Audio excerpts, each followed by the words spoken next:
bring mindfulness into our lives on our limited time that we have for our holidays.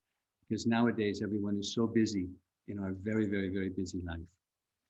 And through Kamalaya, our dream and our vision to create a place where people could be inspired, would be educated and empowered to become better versions of themselves.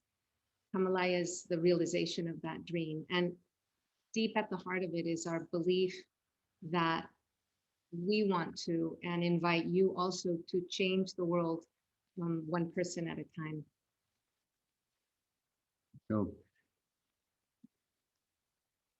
we got married in 1994 and we moved to Kathmandu, Nepal. And there we began the whole idea of Kamalaya. We began purchasing land. We began drawing up our plan, how and what we wanted Kamalaya to be.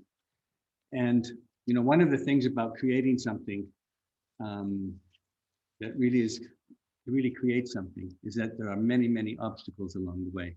So the first obstacle that we encountered was I became deathly ill in Nepal, and by very good luck ended up in Nepal and here in Thailand as part of my healing journey. We ended up staying on the island of Koh Samui because there's some herbal products that our Ayurvedic doctor wanted us to eat fresh every day, and we couldn't find them in Nepal. That's how we ended up first on Koh Samui. And 3 months I had to eat an herb called philanthus, which is amalabuti in Hindi. And during that healing and recovery process, when I started to regain my life, I walked across and stumbled into this cave.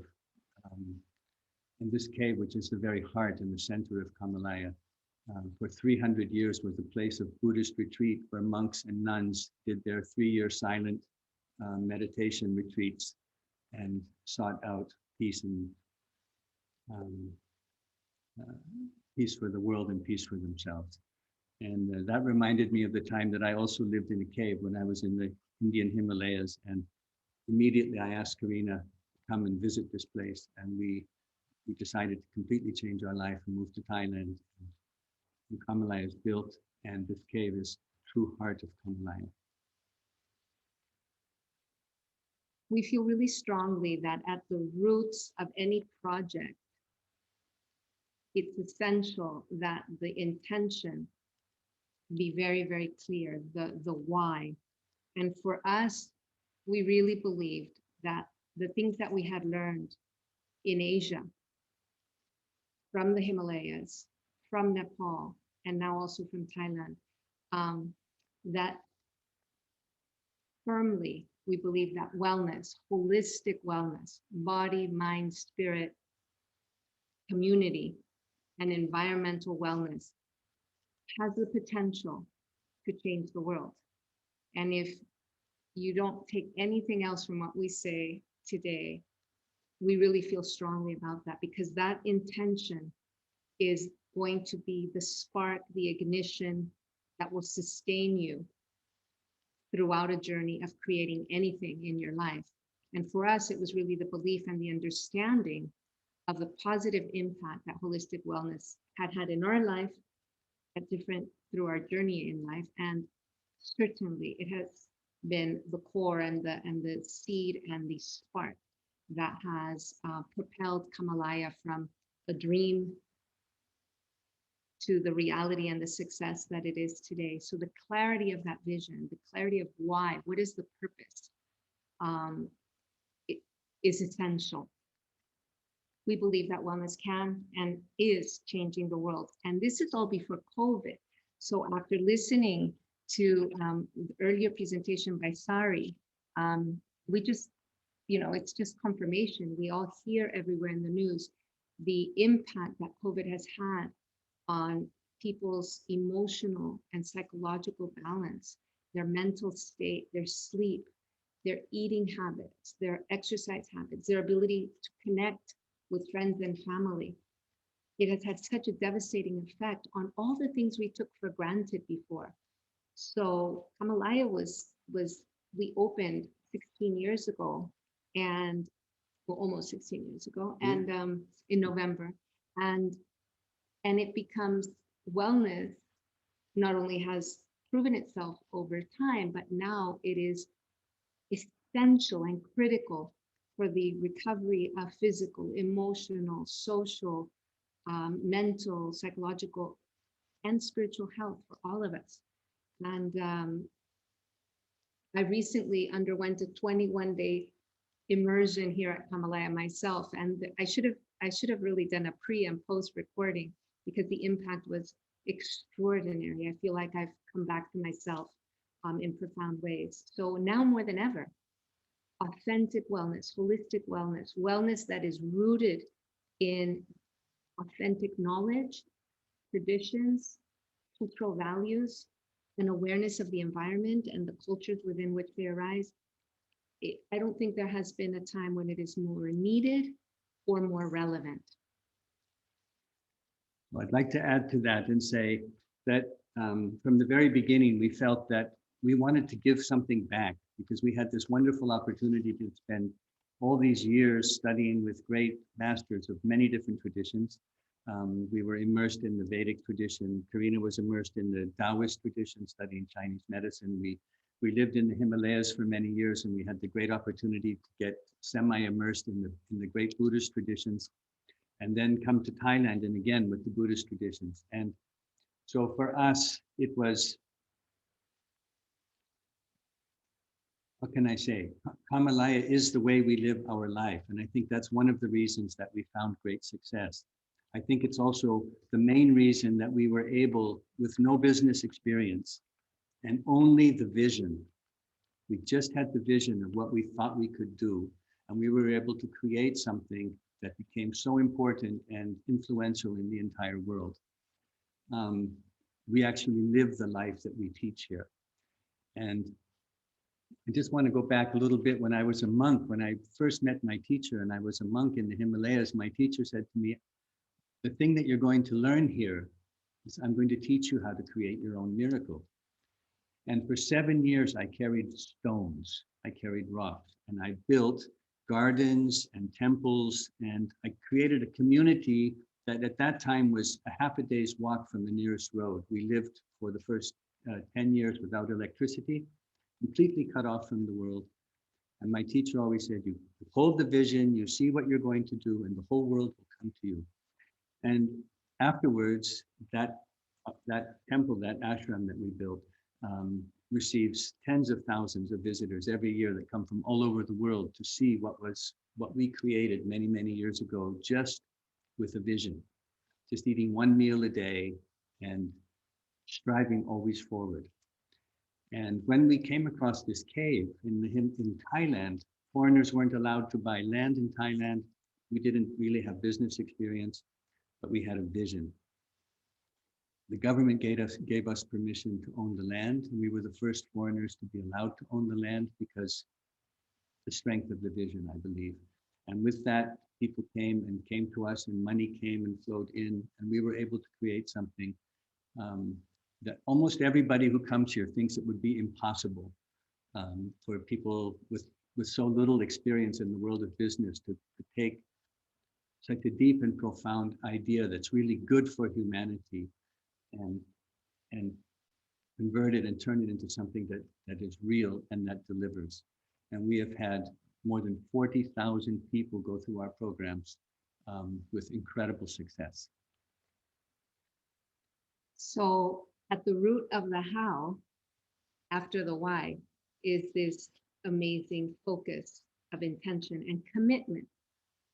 It's really important for us to share that even though Kamalaya is extremely and has been very well received and has been very successful, there have been immense challenges, and it requires incredible sacrifice again and again and again.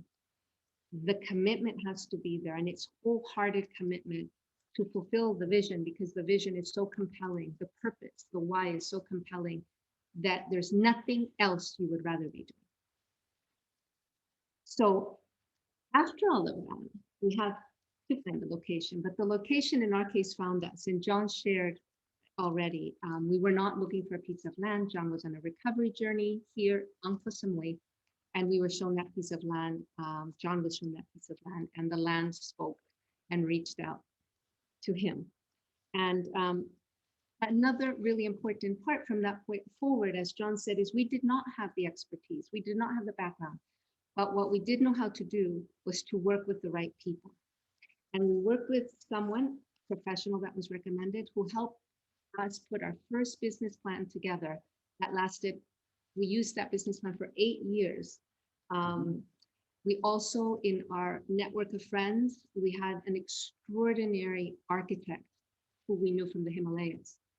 We also then met an extraordinary landscape architect who became part of that initial team. From Malaysia. Someone from Malaysia that just did it. And none of them had worked before on a project like this. So we were all learning together. But what was important is learning how to find the resources, the right people, and having the conversations and listening, but never compromising your authentic vision. Eventually, we brought on a partner with a strong hotel and finance background. And he, of course, became one of the instrumental people along with some of the others. And another one was our lawyer who helped us draft, very importantly, legal documents that were correct. We were new to Thailand. So drawing the right team together is an essential part. You don't have to have all the pieces, but you do have to know how to listen to the experts in their respective fields and to how to work together as a team. And build relationships. Absolutely. I would say, yes, you Yes, go ahead. I think we have very little time left, we're being told. So Okay. yeah. Another key to our success, I would say, is that the authenticity and the expertise. My own background in traditional Chinese medicine means that I have a deep, deep, deep knowledge of the wellness offerings, whether it be in the area of yoga and meditation, herbs and food for healing, meditation. I don't have to have all the expertise, but I have enough of a knowledge that I can draw the right quality, the right talent. In the case of Kamalaya, we have over 17 different wellness programs that we can offer to target many different health goals, and then also customize them. I think that's a very complex vision. I would recommend being more tightly focused. Perhaps you want to dedicate fitness as the main area, or meditation and mindfulness as a main area, or food. I think one of the things that was challenging for us, and it took a long time to overcome, was the fact that we were starting with many, many, many things at the same time. And that made it a little, not a little, a lot more challenging. May I? Yes. When we first began, and we were trying to imagine how we were going to do this and what actually we were going to do, we made a little process with ourselves. And I think this is really important for students and anyone out there who's looking at how to start a business. We did a 2-day workshop, basically in the dark, where we imagined, what could we do? What would we do if we could do anything? If there were no obstacles, if there were no laws, if there were no borders, if there were no cultural differences, what would we do that would make a difference in the world, positively for people's health, if we could do everything? And I remember we did this process with the idea, I said to Karina, we'll do all of this, then we'll cut it back, but at least we'll know what's possible. But after we had finished and finalized the document, it was so incredible that I, with my eyes bigger than my stomach, I said, no, honey, we have to try to do it all. So we really bit off something that was almost more than we could chew, but somehow with grace and faith and focus, we've been able to pull it off and have this that's here for everyone to come and experience.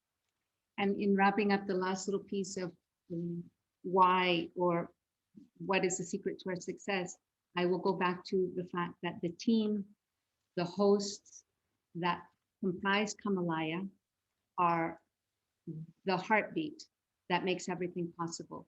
And within that, we have a very talented and specialized wellness team where we're able to offer these incredible programs. For example, stress and burnout, or physical fitness or sleep enhancement. And the list goes on. They're all available on the website and you can have a look. But the fact that we have the talent and the expertise and the experience to offer in-depth wellness programs, that was our vision. So that has really made a big difference. And our newest baby is Kamalaya Connect, where we're taking the Kamalaya Sanctuary experience directly to your living room.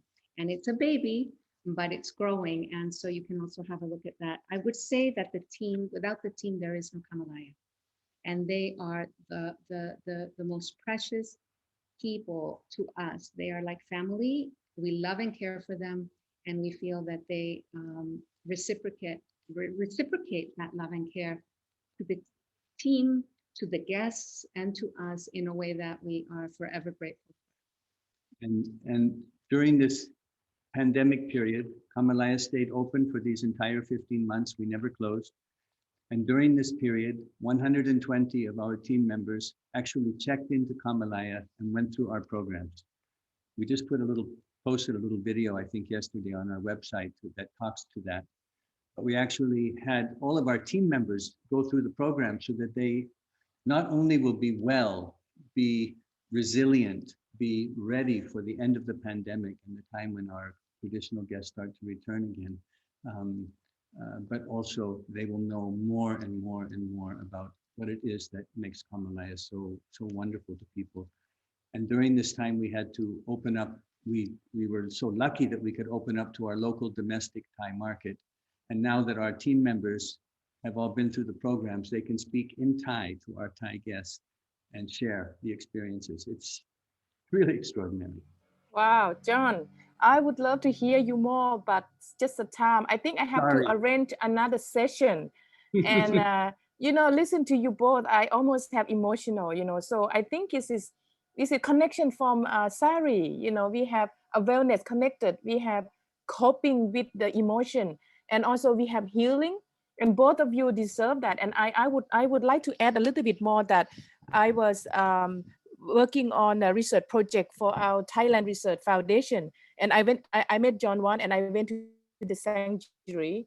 I feel like I just want to have myself there, don't want to come back. And I would urge everyone, if you are interested and you are looking for some success, and I'm sure that John and Karina will willing to share, and I think we will come back to you, and both of you just sharing such a wonderful journey, and I can see that I will have a tear. Listen to Karina, you're so touchy. Your spiritual is so healing and help people. And I just give you a little bit of a witness that I went to your place, and I see the people who are sitting there so peaceful. All the guests who are sitting there have a good, expression of their face, and I can witness that. So why you receive over 47 awards, and one of them is a Thailand. No one can take your place now. I think it is so why I like to present the wellness, and also we do for our community, and this is our responsibility for the tourism responsibility. So I think we have another two guests here, and we'd like to hear from them, and then we will come back. May I invite Rushi? Rushi, if you're ready, you can take over, and I will stop sharing, and then you can have your slide on. You are now. Thank you. Yeah.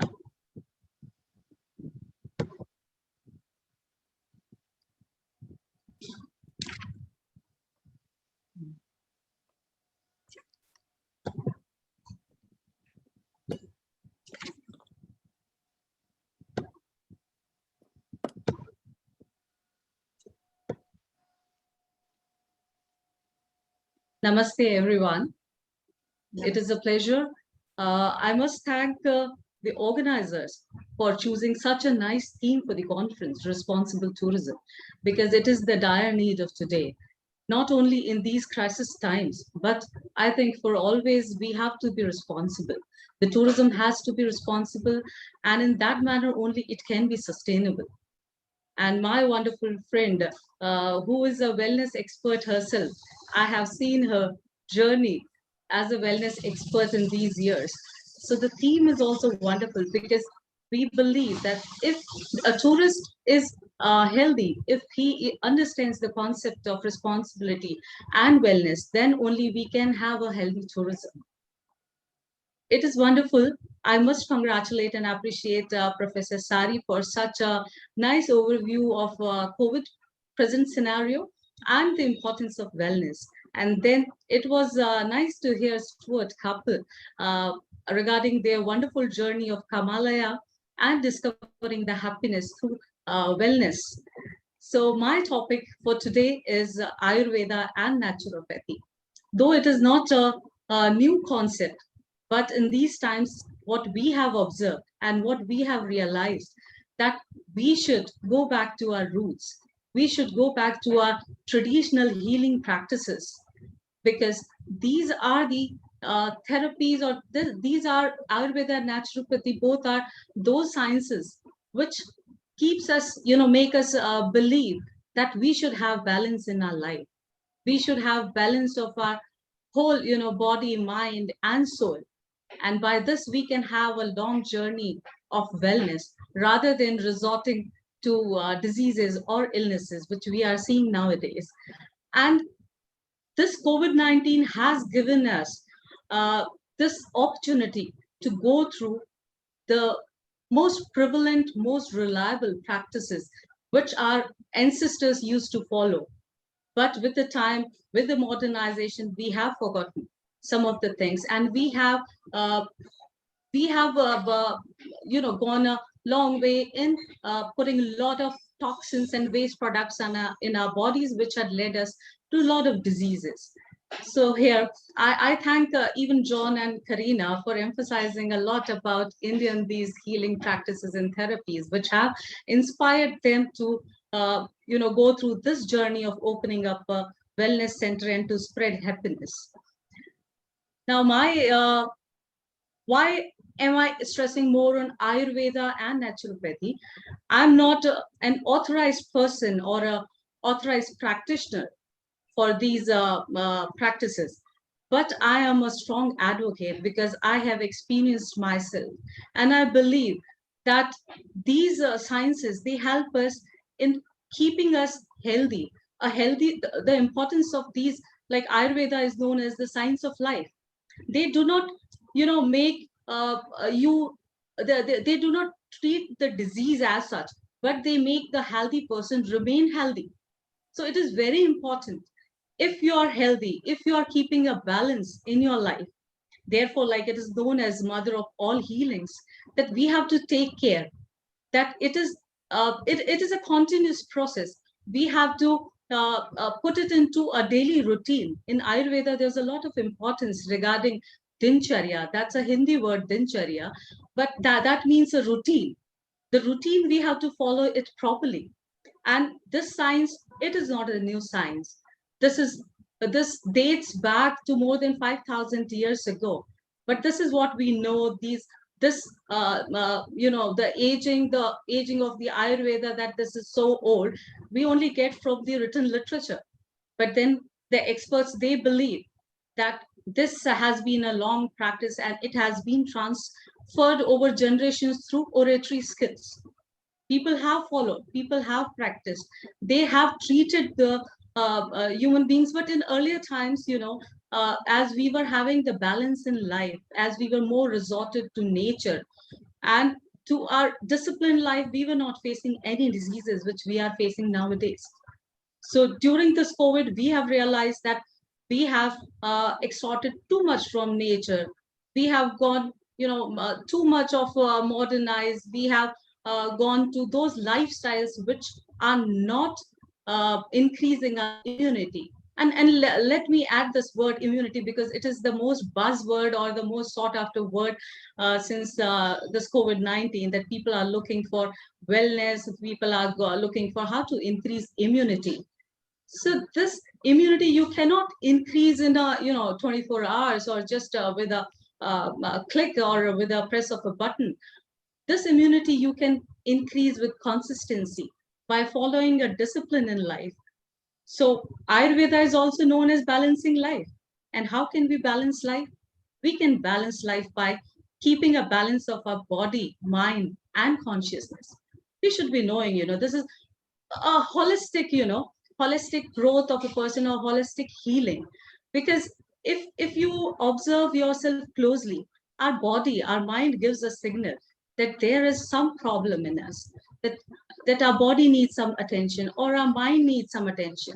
So all the signals, if we listen carefully, then we can we can overall achieve our health system, and we can have a balance. Otherwise, because Ayurveda is also known as order in your life, the balance is the order. So if there is a disorder, that means something is wrong. Health is order and disease is disorder. So we should believe that. We should always have, go towards the conscious effort of having that balance in our life. I don't know whether most of you might have heard about the Sattvic, Rajasic, and Tamasic lifestyle, because these are natural sciences, naturopathy, and Ayurveda believe in lifestyle, the balancing of lifestyle. And they put a lot of stress on Sattvic lifestyle. Sattvic is a simple lifestyle. That is, you should go or resort more towards vegetarian dieting, more over, your mind should not be full of stress, less desires. Nowadays, okay, we are in competition with each other and we are trying to achieve a lot. But then Sattvic will give you the happiness, the peace in your mind. Rajasic is when we go towards more, we want to achieve some power, we want to achieve more good luxury lifestyle. And then Tamasic is the lifestyle which is nowadays we are facing, and the result is the viruses and various sorts of diseases which we are encountering nowadays.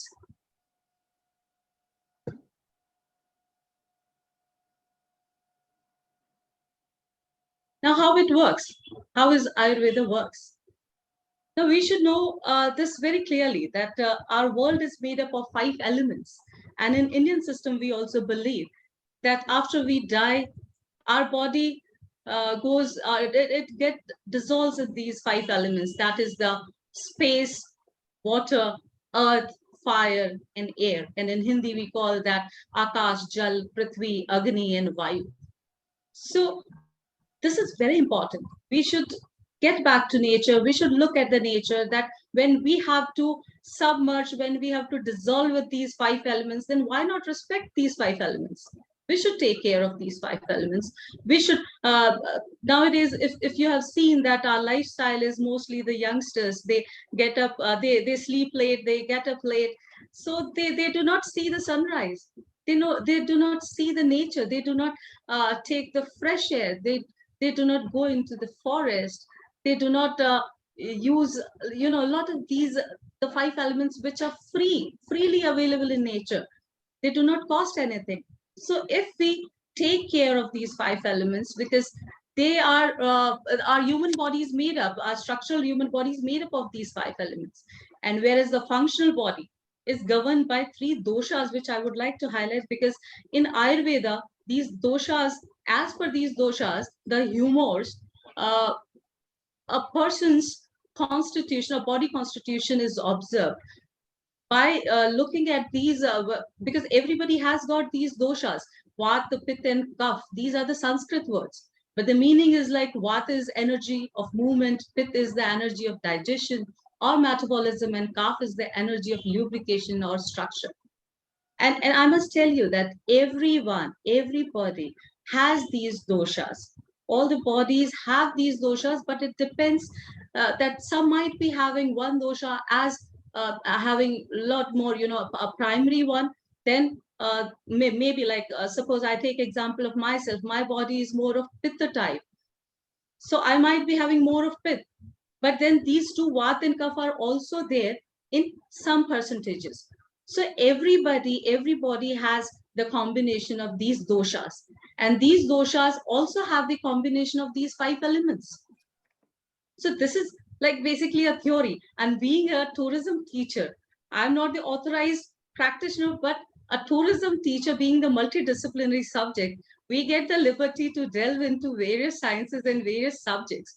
And this subject is really interesting to me, because I believe in traditional healing. I can give an example of myself, that before like 4 years back, I was having a problem of urticaria and hives.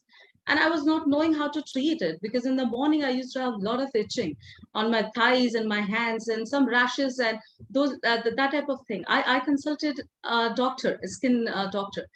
He gave me some medicines, but when I was taking medicines, that those hives did not appear. But when I stopped, then again that was the problem. So I discovered on internet also, and then discussed with one of the practitioners, and I adopted simple, remedies. Like I applied our mustard oil on my skin. Mustard oil is very strong. We use in cooking too. So I applied that mustard oil on my skin. It helped me a lot. And then the consumption part, I took turmeric, like 1/4 spoon of turmeric into milk. I took twice, and this helped me a lot. So this, I need not to go to any doctor and pay. These are some of the remedies which are already available in our kitchen. So kitchen is a big, drugstore. In Indian kitchen, I can say that we have a lot of spices and herbs there. And these Vat, Pitta, and Kapha, what I'm saying, that these are the energies. So to understand them more, these energies are required to create movement so that fluids and nutrients get to the cells. So when they get to the cells, they enable the body to function. And this is very important. And energy is also required to metabolize the nutrients in the cells. And it is like then after like metabolizing, we need the lubrication of the structure of the cell. So this is very important to understand it scientifically, because I've used the Sanskrit words Vat, Pitta, and Kapha, but then to understand it, the science comes. And the cause of disease in Ayurveda, what we normally say is that it is viewed as a lack of proper cellular function in our body. It might be due to some excess or some deficiency of Vat, Pitta, and Kapha. So we need to control these three energies. Now, these are some of the treatments, and I won't be going much in detail, but because of the short of time, and we teachers, these 15 minutes are really too less to explain the concepts. So the herbs and spices are mostly used in Ayurveda. And as I mentioned earlier, that our kitchen, Indian kitchen, is basically a drugstore, because we use these herbs and spices in our daily cooking. And we used to hear from our mother and grandmother also that for common ailments and diseases like cough or cold, you can use certain things. Like you can use, ginger juice and a powder of black pepper, and then you can add honey into it. And if you take that concoction, then it relieves your sore throat and cough and cold. Now, the most important and popular form of therapy or the treatment which I would like to mention, because there are many treatments, but then this is the treatment which I would like to mention is Panchakarma. Many of you might have heard, or maybe Kamalaya is also applying this treatment to their customer or to their guest. That Panchakarma is basically detoxing. It is cleansing of body. So there are various techniques, the 5 techniques which I used. I must emphasize here that you, by just Googling or just looking on the internet about Panchakarma and applying these therapies on your own, you should not do that, because this is such a scientific, technical thing which has to be done under expert advice. So you should, because if the experts, they diagnose your body, they talk to you, they take your pulse, they, all those basic things which even the doctors, they do. So allopathy doctors also, so they diagnose accordingly, and then they work according. So Ayurveda, this Panchakarma is Vaman Virechan, Basti, Nasya, Purvakarma, and Pashyakarma. That is Purvakarma and Pashyakarma is the, Purvakarma is before, preparing yourself for the Panchakarma. Actually, the Vaman, Virechan, Basti, Nasya, and all. And Paschatyakarma is after the treatment, you have to adopt some changes in your lifestyle. These are various, Vamana is induced vomiting, Basti is through enema, all the toxins are taken out, Nasya is through nose, and Rakta Moksha, for most of the skin allergies, this treatment is used. And Shirodhara is pouring a lot of, oil on your head to release the stress. Now here I come to naturopathy, and according to Hippocrates, it said that nature cures, not the physician. And we should also believe that the nature only cures. So it is, if we take care of our life from the beginning only, if we follow the routine, if we respect the nature, then the nature will take care of us. So the concept is correction of bodily disorders and restoration of health. It is important in naturopathy, and I personally have experienced a 15 days residential program. It is a drugless treatment. In Ayurveda, some herbs and medicines are given, medicines made up of herbs, but here no drugs, no medicines are given, lifestyle change, and they believe that the body heals itself, healing from within. And causes of all diseases, whether physical, mental, or emotional, is accumulation of waste materials and toxins. Now, here you can read from the slide also that by following the naturopathy, if we regulate our diet, this will stimulate the vitality of the body. If we use water therapies and all with appropriate temperatures, there are certain baths and packs.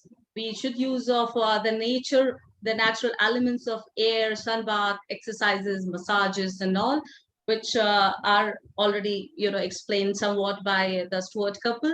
And these are the very famous remedies, which I'll just read because most of you know the meaning of it, that fasting is very important. If there is even animals, if they do not feel well, they do not eat. So we should also take care of it, that fasting helps in rejuvenating our body and healing. Therapeutic baths are there, enema, hot and cold baths, mud pack, and different types of bath. Exercise is important. Massage is there. Yogic kriyas, which another speaker will explain. Color therapy, sleep. Nutrition is very important. Juice therapy, I myself has experienced, and it gives such a glow to your skin and body. And sprouts are very important for optimum nutrition by grains, seeds, and legumes. And both these sciences believe in balance of life, should respect 5 elements of nature, Sattvic principle. You should have the importance of local grown and as per season. You should eat as per season, and you should respect the locally grown foods. And both believe in detoxing body through various methods. And it is important, the most important is correcting your disorders. And the experts, they do not give the general guidance to everyone. As per individual, they do the treatments. And thus, we can say that a well-balanced diet, sufficient physical exercise, consumption of fresh air, plenty of sunlight, pure drinking water, scrupulous cleanliness, discipline, adequate rest, and right mental attitude can ensure proper health, wellness, and prevent diseases. And with this, I would like to thank the people from whom I got the guidance, because I'm not the authorized person, but I'm doing research on this. Professor Dr. B.N. Sinha, who is a former Dean, Delhi University, and he was the former principal of Ayurveda and Unani Trivia Medical College, and Dr. Gaurav Gahoi. He's the CMO, Chief Medical Officer of Swasthya Sadhana Kendra, Jodhpur. And with this, you guys can contact me for more information to follow up on my routine of research. And I have achieved the wellness since last 1 year by reducing 10 kgs and is consistently following up Professor N, who is a role model of wellness tourism. And we both motivate each other. And with this, namaste. Thank you so much. So sorry, I have to rush you. I wish I could have all day. We talk about that, John, and next time we will have all day, okay? So listen to Rushi, and I think one thing I agree, we use all the, I have my own problem, my health myself. And if you follow my Facebook page, I used to have a weight is 80 kilograms and big fat, and then I have a problem in my own health. And then I don't want to take medicine, I don't want to take drug.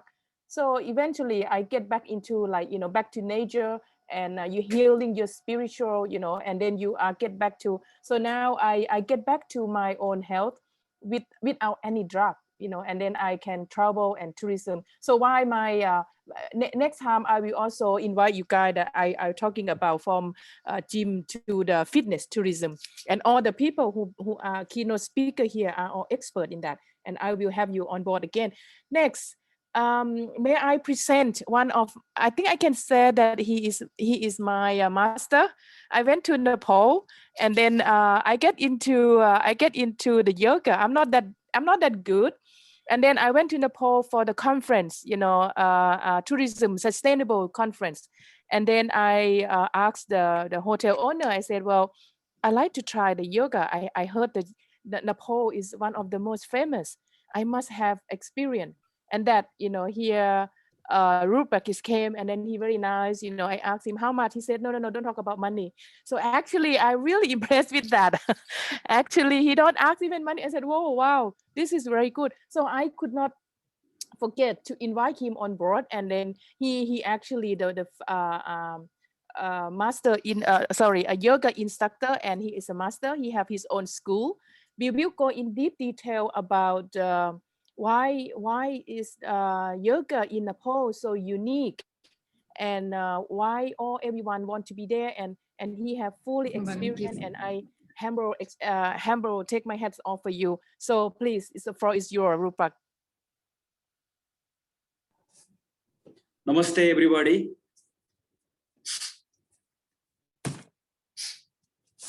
Yeah, you already mentioned my name and my some introduction. I want to thanks to all previous my speaker. They speak very nicely in this conference, and this conference is very nice, very good in this pandemic situation. I believe that this conference bring positivity and good environment among us. Yeah, of course, I am from Nepal, land of mountains and holy peace for sages and spiritual practitioner. I myself have been into spiritual practice since long time in this scared land, Nepal, traveling every corner of Nepal, from Himalaya region to Tarai region. I have gained ample of experience and have a figure out of richness of Nepal in both natural resources and positive energy for spiritual experiences. And even that, I travel Sar country by my bicycle. At that time, I met APJ Abdul Kalam in Delhi. He blessed me and gave wishes for traveling. Yeah, it was the message of how to we can bring peace and environment peace among the all of us. Yeah, and today I am going to talk about the wellness tourism, where I will be sharing more about the yoga and spiritual tourism industry in Nepal. Since the first ascent of Mount Everest in 1953, most people have been coming to Nepal for trekking or climbing. However, wellness and spiritual tourism can be another potential area which can be developed as an attraction and helps to boost our economy. Yeah, Nepal, the Nepal Himbat Kshetra has a prime spot in the old tourism carrying a huge potential major section of the Himalaya range and high altitude, which is the home of some of the tallest peak on earth, including Mount Everest, lies here. The Himalaya has always been referred to as about the gods, the land of sages and seers, culture and spiritual beauties and natural sceneries. From the ancient time, the mighty Himalaya are known as the sources of mystical energy and immense spiritually leading people to enlightenment. The enlightenment can be achieved from yoga sadhana. If we look back at the history, Lord Shiva himself, as well as various yogis and sages, practice yoga and around the Himalayas and got liberation. The yoga and wellness traveling trend in old growing day by day. In this context, the Himalaya countries like Nepal can exploit this prospective market for the very good reason. Apart from activities carrying out by the visitors in Nepal, travelers also can get additional bonus of yoga, spirituality, and wellness. The tourism in Nepal can be given a new highly potential dimension in form of yoga and spiritual tourism, and it can be helpful in taking the tourism of Himalaya country like Nepal gradually yoga studios are growing in Nepal, who creates retreats yoga package, including yoga trek in various parts of Nepal. I personally also believe that yoga and wellness tourism also should be given importance in Nepal, which has abundant sources of natural beauty and spiritual environment. Along the Himalaya and hills, elements of spirituality, its practice in the East have always become popular in the Western part of the world. Yoga studios are mushrooming globally. Along with practitioners of yoga, gradually the number of yoga practitioners is increasing in Nepal as well, as which is a good sign to foster of the yoga tourism in Nepal. Yeah. Now I'm telling what is really yoga. Most of people are define yoga as they are taking yoga as a physical exercise. So I want to clear them, and most of you may know what is really yoga is. Yeah, of course, yoga is spiritual and mental and physical practice that has been around since age. With the time, people have discovered a number of health benefits associated with yoga. Yoga does more than burning calories and strengthening the muscle. It is not workout, it is a work-in, which involves the both body and mind. The term yoga is originated from the Sanskrit root yuja, which means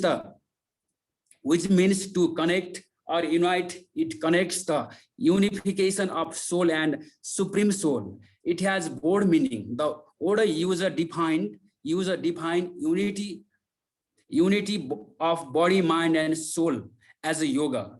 The connection of individual with a divinity or God is called yoga. Ayurveda defines yoga as a compound formulation which indicates the perfect union of ingredients, which give the expected therapeutic result in the disease to which it is formulated for.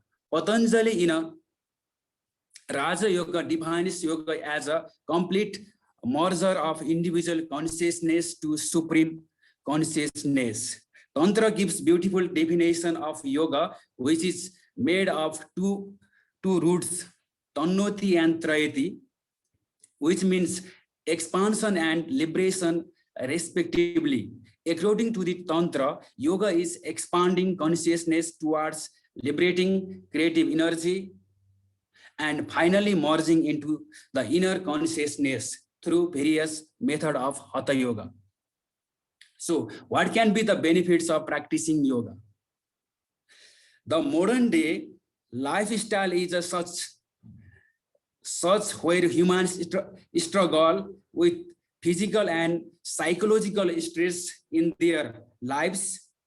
This is where yoga comes as a rescue to elevate the physical and mental stress based on the holistic principles of harmony and unification within the body and nature.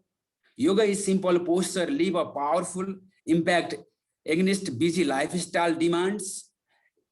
It is the not only great solution to stay fit, but it has also emerged an alternative form of therapy.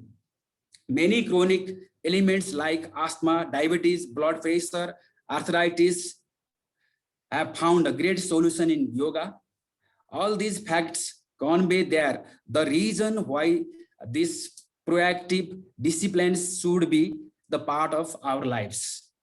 So generally, we can treat from many diseases from the yoga like weight loss, stress relief, inner peace, improve immunity, living with great awareness, better relationship, increase energy, better flexibility and posture. More than that, we already mentioned that yoga can heal our physical, mental, and spiritual being. It can help to bring proper balance between body, mind, and soul. Yeah.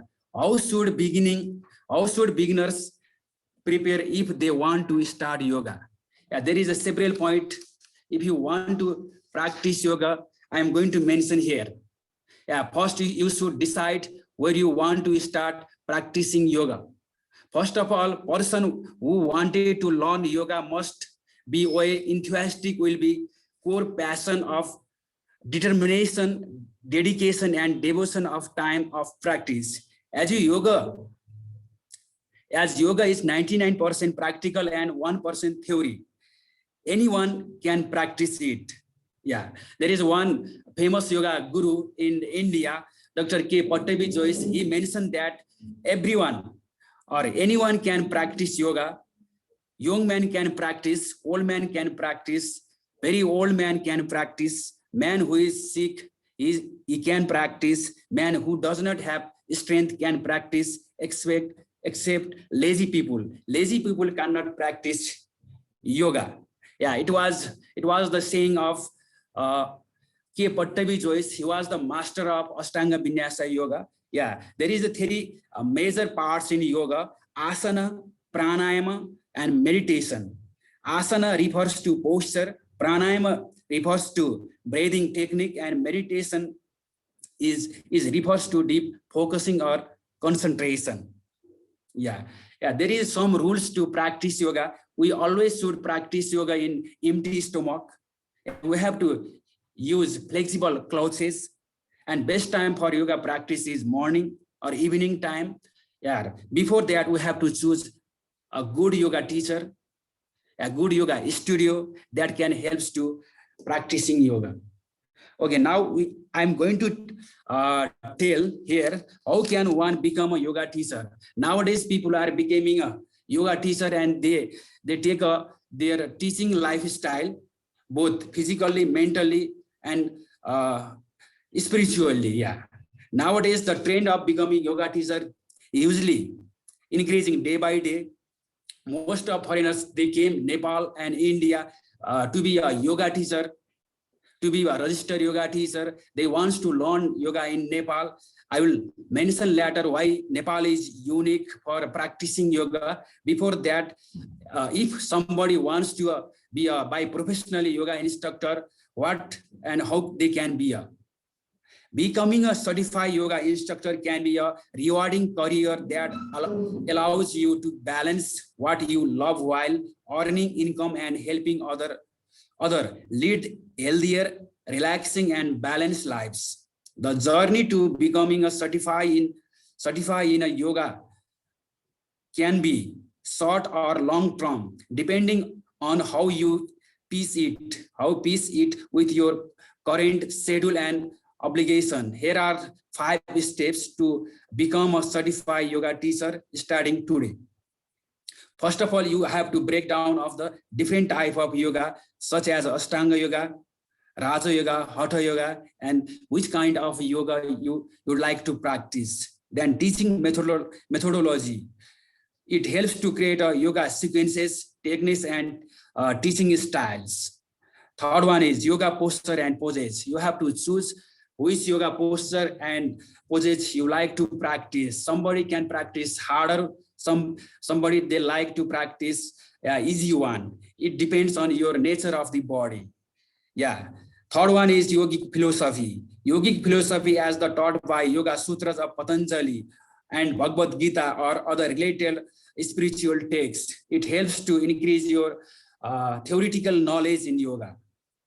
Even that, you should practice anatomy and physiology of yoga. Practicing yoga is not only practice. In modern day, you should be know anatomy of human body and physiology that can helps to increase your level in practicing yoga. Mindfulness and meditation technique. Without meditation, you could not be complete. Patanjali mentioned there is eight branches of yoga. Among them, the 7th one is the meditation. Without meditation, we cannot calm down our mind and create balance our body and mind. Mindfulness and meditation technique. Yeah. Now, how to accommodate posture for a special population? Yeah, and yeah, it's over. Yeah. Now I would like to share why is yoga in Nepal so unique. most of people, they may be visited in Nepal many times, and some people willing to visit in Nepal. It depends on them. But today I'm going to talk about why is yoga in Nepal so unique. Nepal is very small country, but maybe sorry, we have 1 minute left. I think this is maybe last slides. Okay, sorry, okay. we have a few questions I like to cover. All right, thank you. One minute. Yeah. 1 minute, okay. Why is the Nepal so unique in yoga? Nepal is the originate home of yoga. Many Eastern philosophers and deep wisdom since ancient time. Thousands of yogis and rishis have meditated, practiced yoga in their quest for the attainment of wisdom in this beautiful country. The yogic vibration of such greater people increase the significance of this land, creating an atmosphere wonderful practices. Nepal is the few countries in the world which have a 1 to 3 months visa upon arrival, thus offering a non-stress long stay opportunity to really depends your practice and learning. To practice meditation in the hills of Nepal works on your yogic aura as physical body looks out over a pristine forest and mountain range filled with a natural abundance. Nepal lies in temperature monsoon region, but the climate here is mid, except some part of the southern Tarai belt. The temperature does not expected 34 degrees Celsius. Nepal is suitable for yogic practice all year round. The spiritual of the beautiful country is really affected by modernization, so mastering yoga in easier and more effective here. Okay. Wow. I really want to extend this. Can you tell organizer, can I have another hour? So thank you so much. And I think it's very insightful of the details of information that we cover. But I think, sorry, I hurry you up. I have a few questions, which is, I think I like some speaker to speak. So we will have about maybe 10 minutes. I can over 3 minutes. So let's start with John.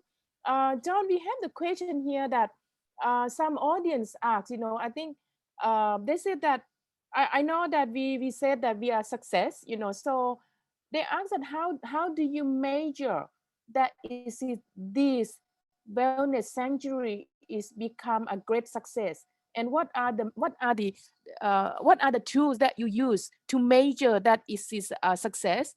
Of course, I know that maybe it's not about financial, maybe it's about something that you have experienced for 16 years. So maybe you can have a wrap, maybe 1 minute answer that. Thank you. John, you have the microphone on, please. Thank you. Yeah, thanks. Hi, thank you.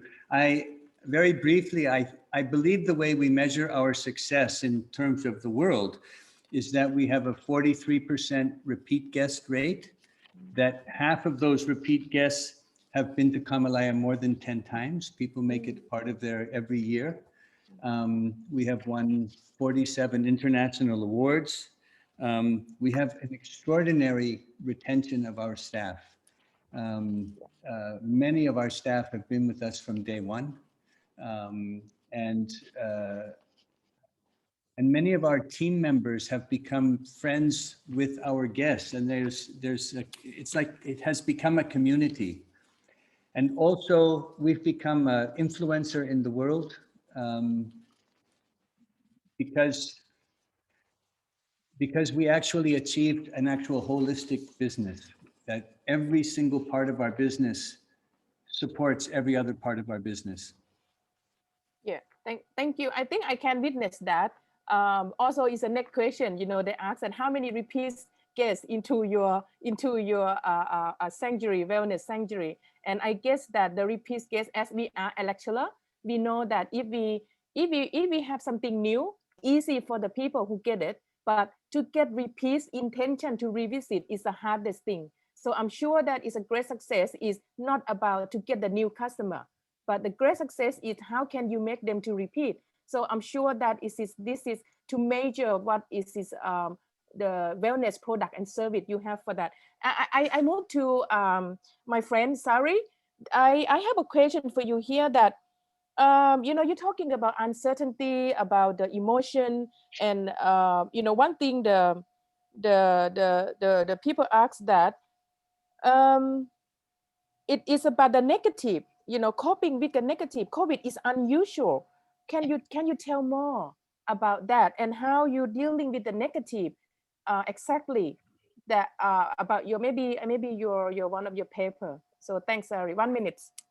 Right, thanks, Anne. But firstly, I would like to say that this is very great and very motivating and very excited session by Mr. John, Dr. Ruchi, and also Rupak. I learned a lot from the speakers. And yes, COVID is unusual because, like Professor Scott even says that COVID is almost like the climate change. This type of crisis is different from other type of like Bali bombing or SARS or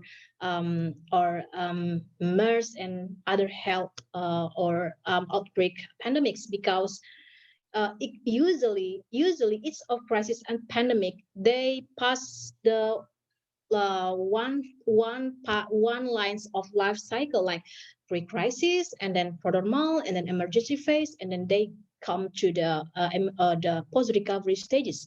But even last time we think that okay, COVID will be over until 2021, but unfortunately we come to the second wave. So it seems like even though the real effect is not really directly felt by the peoples, but actually the real impact of COVID, like, yeah, we are very sorry to what's happening in India now, and yeah, it's happened, but like it impacted to people around us. Like we feel like quarantine, we have the travel desire, we have the travel intention to go everywhere, but we can't do that. The inability for traveling make us feel the negative emotion. It forms negative emotion. So that's why Ma and one of the journals says that proposing healing tourism is one of the potential product that can be used during the COVID-19 or maybe on the post-crisis.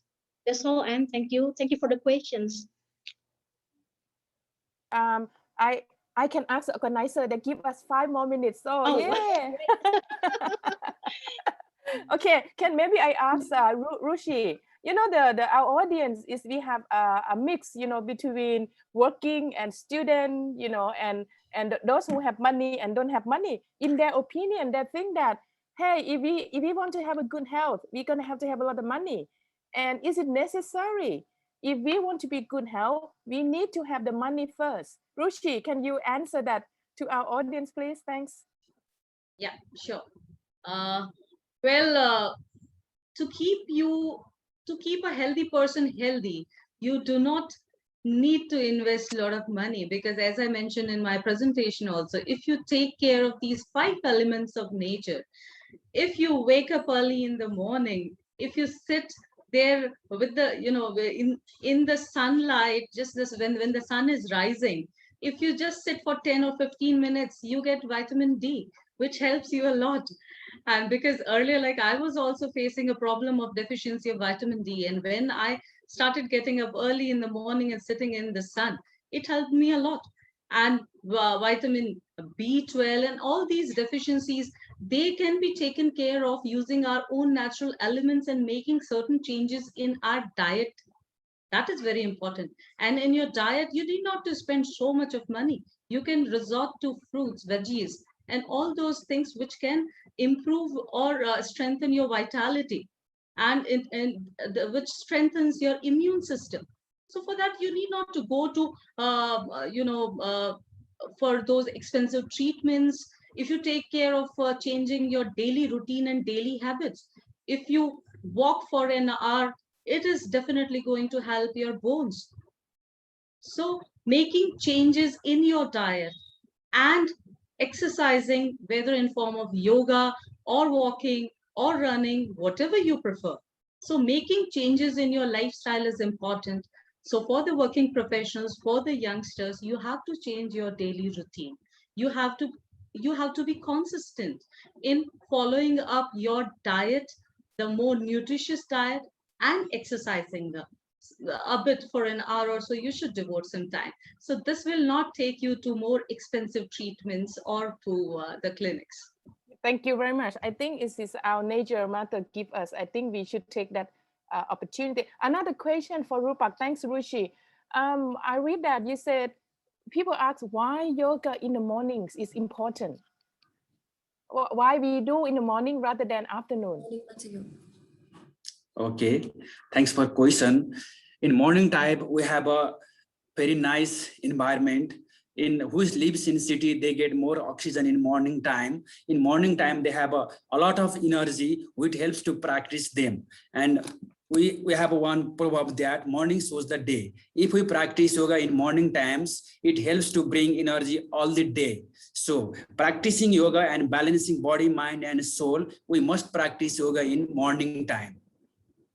It helps in many ways.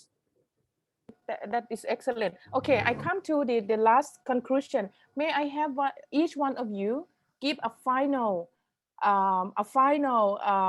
word to our audience and our student or our stakeholders who are listening to us, or many PhD students. So maybe I start from Sari.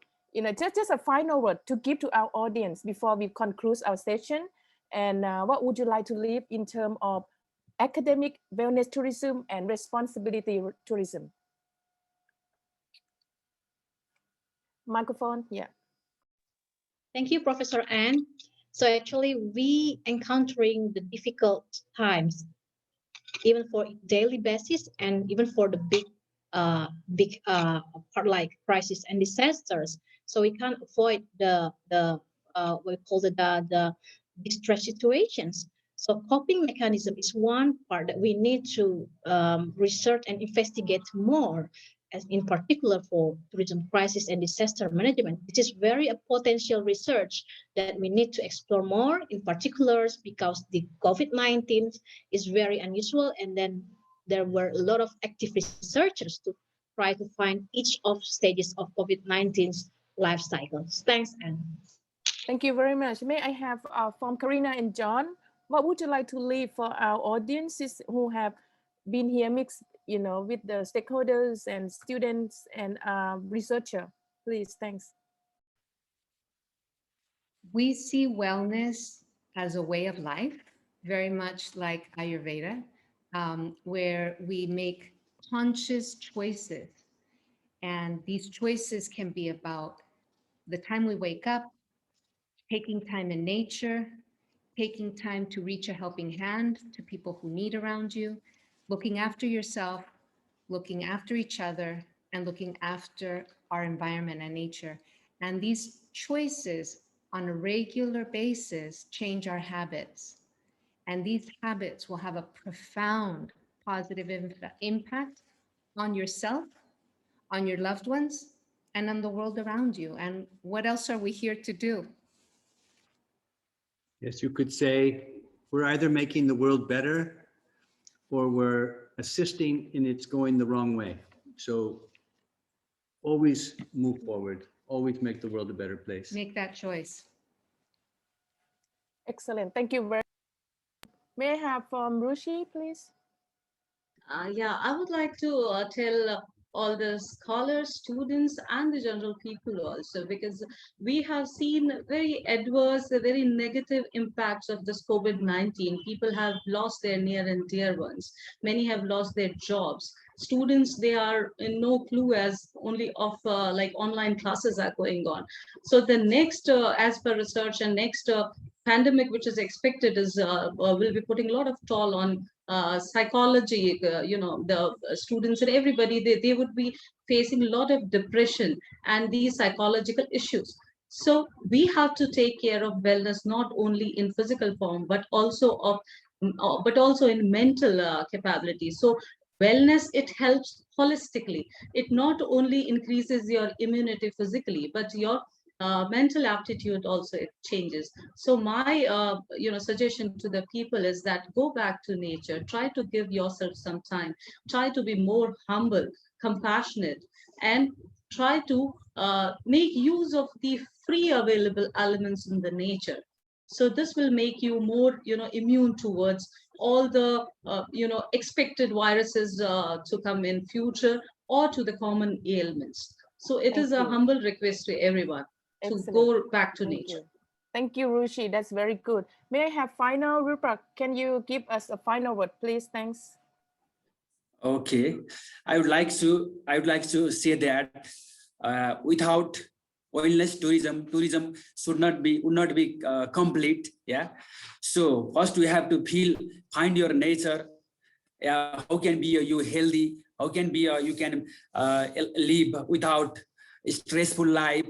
So in this case, yoga and Ayurveda is the most wanted thing we apply in our daily life.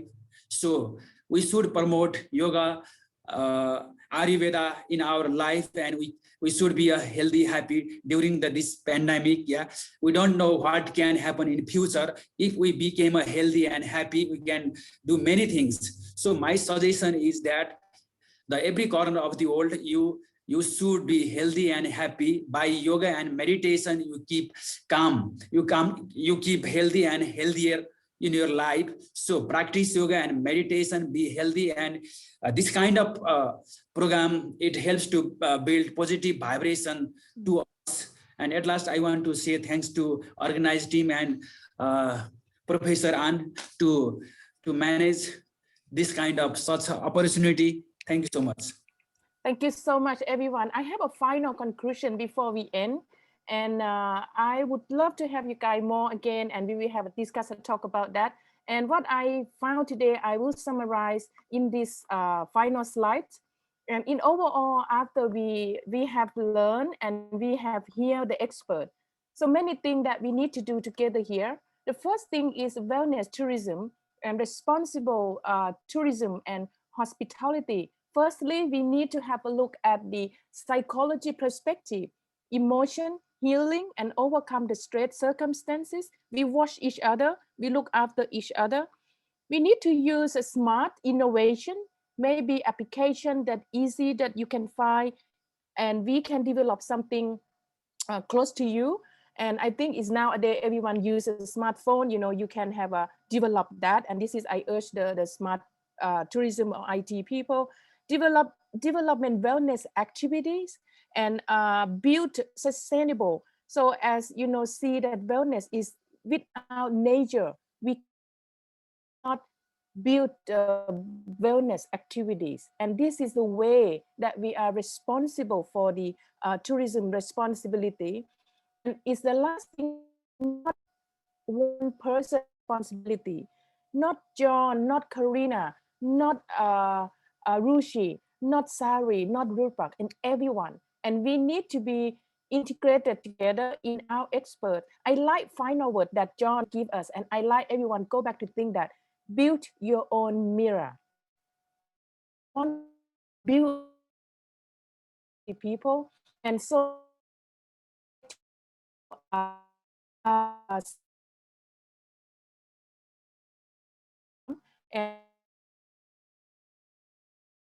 thank you and be honored for all of the speaker, and of course all of our audience who are with us today. Without you guys, and we would not be able to do this, and hopefully we will see each other again in the future. Thank you so much, John, Karina. Thank you, Ruchi. Thank you, Sari. Thank you, Rupert. Bye-bye. Thank you so much, Anne. Thank you so much for this opportunity. Thank you Thank so you much. so much, John, Ruchi, Rupak, and thank you so much. Thank you. You're wonderful. Thank you so much. It was a lovely session. It was a wonderful session. Yes, very lovely. My apology to hurry you up. So no, we are also so sorry for extending the time limit, that's but okay, then it was really wonderful. Yeah, actually we have a few questions there. Maybe I can go back and do some of the answer that. So today, if you have time, we have the closing ceremony. So all the speakers are welcome. I think I sent you the program and the Zoom ID and password if you would like to attend with the keynote. So you're welcome. Okay, thank you very much, guys. Have a good day. Yeah. Thank you. Namaste. Stay Have a safe good time. and namaste, Yeah. namaste. Look after yourself and go out and walk like Ruchi and yoga, and I'm learning.